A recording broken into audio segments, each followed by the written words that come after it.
Allrounder Hardik Pandya ಇತ್ತೀಚೆಗೆ ನಿಶ್ಚಿತಾರ್ಥ ಮಾಡಿಕೊಂಡಿದ್ದಾರೆ ಎನ್ನುವ ವಿಡಿಯೋವೊಂದು ಸೋಷಿಯಲ್ ಮೀಡಿಯಾದಲ್ಲಿ ವೈರಲ್ ಆಗಿದೆ. ಕಳೆದ ವರ್ಷ ಪತ್ನಿ ನತಾಶಾ ಅವರನ್ನ ವಿಚ್ಛೇದನ ಪಡೆದ ಪಾಂಡ್ಯ ಈಗ ಮಾಡೆಲ್ ಮಹಿಕಾ ಶರ್ಮಾ ಜೊತೆಗಿನ ವಿಡಿಯೋದೊಂದಿಗೆ ವೈರಲ್ ಆಗುತ್ತಿದೆ. ಈ ವಿಡಿಯೋದಲ್ಲಿ ಇಬ್ಬರು ಪೂಜೆಯಲ್ಲಿ ಭಾಗವಹಿಸುತ್ತಿರುವುದು ಕಂಡುಬರುತ್ತೆ. ಇದು ಅವರ ನಿಶ್ಚಿತಾರ್ಥ ಎಂದು ಹೇಳಲಾಗ್ತಾ ಇದೆ. ಆದಾಗ್ಯೂ ಈ ಸುದ್ದಿಗೆ ಸಂಬಂಧಿಸಿದಂತೆ ಇನ್ನೂ ಅಧಿಕೃತ ದೃಢೀಕರಣವಿಲ್ಲ.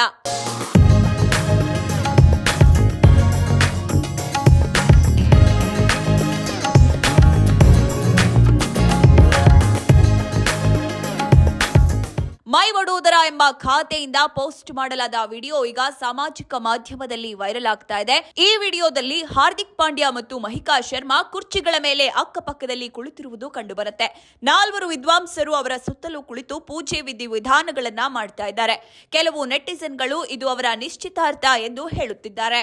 ಕೋವಿಡ್ ಲಾಕ್ಡೌನ್ ಸಮಯದಲ್ಲಿ ಪಾಂಡ್ಯ ಮತ್ತು ನತಾಶಾ ಸ್ಟ್ಯಾಂಕೋವಿಕ್ 2020ರಲ್ಲಿ ವಿವಾಹವಾದ್ರು. 2023ರಲ್ಲಿ ಉದಯಪುರದಲ್ಲಿ ಸಾಂಪ್ರದಾಯಿಕ ರೀತಿಯಲ್ಲಿ ಅವರು ಮತ್ತೊಮ್ಮೆ ವಿವಾಹವಾದ್ರು. ಆದರೆ ದುರಾದೃಷ್ಟವಶಾತ್ ಅವರು 2024ರಲ್ಲಿ ವಿಚ್ಛೇದನ ಪಡೆದುಕೊಂಡು ಬೇರ್ಪಟ್ರು. ಈಗ ಹಾರ್ದಿಕ್ ಪಾಂಡ್ಯ ಮಹಿಕಾ ಶರ್ಮಾ ಅವರೊಂದಿಗಿನ ತಮ್ಮ ಜೀವನವನ್ನ ಮುಂದುವರಿಸಲು ನಿರ್ಧರಿಸಿದ್ದಾರೆ ಎನ್ನುವ ಸುದ್ದಿ ಸೋಷಿಯಲ್ ಮೀಡಿಯಾದಲ್ಲಿ ಹರಿದಾಡ್ತಾ ಇದೆ. ಈ ಕುರಿತಾಗಿ ಇಬ್ಬರು ಯಾವುದೇ ಪ್ರತಿಕ್ರಿಯೆ ನೀಡಿಲ್ಲ.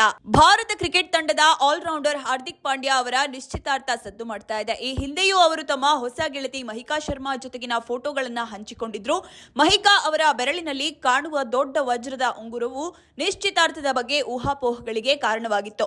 ಈ ಫೋಟೋಗಳು ಕೂಡ ಈ ಹಿಂದೆ ಸೋಷಿಯಲ್ ಮೀಡಿಯಾದಲ್ಲಿ ವೈರಲ್ ಆಗಿದ್ವು. ಸರ್ಬಿಯಾ ನಟಿ ನತಾಶಾ ಸ್ಟ್ಯಾಂಕೋವಿಕ್ ಅವರಿಂದ ವಿಚ್ಛೇದನ ಪಡೆದ ಕಾರಣ ಅವರ ಹೊಸ ಸಂಬಂಧದ ಬಗ್ಗೆ ಊಹಾಪೋಹಗಳು ಕೂಡ ಹರಡಿವೆ. ಹಾರ್ದಿಕ್ ಮತ್ತು ನತಾಶಾ ಜುಲೈ 2024ರಲ್ಲಿ ತಮ್ಮ ಪ್ರತ್ಯೇಕತೆಯನ್ನು ಅಧಿಕೃತವಾಗಿ ಘೋಷಿಸಿದ್ರು. ಇದು ಕಠಿಣ ನಿರ್ಧಾರ ಎಂದು ಅವರು ಹೇಳಿಕೊಂಡಿದ್ರು ಮತ್ತು ತಮ್ಮ ಮಗ ಅಗಸ್ತ್ಯನ ಸಂತೋಷವನ್ನ ಖಚಿತಪಡಿಸಿಕೊಳ್ಳಲು ಸಹ ಪೋಷಕತ್ವವನ್ನ ಮುಂದುವರಿಸುತ್ತೇವೆ ಎಂದು ತಿಳಿಸಿದ್ರು.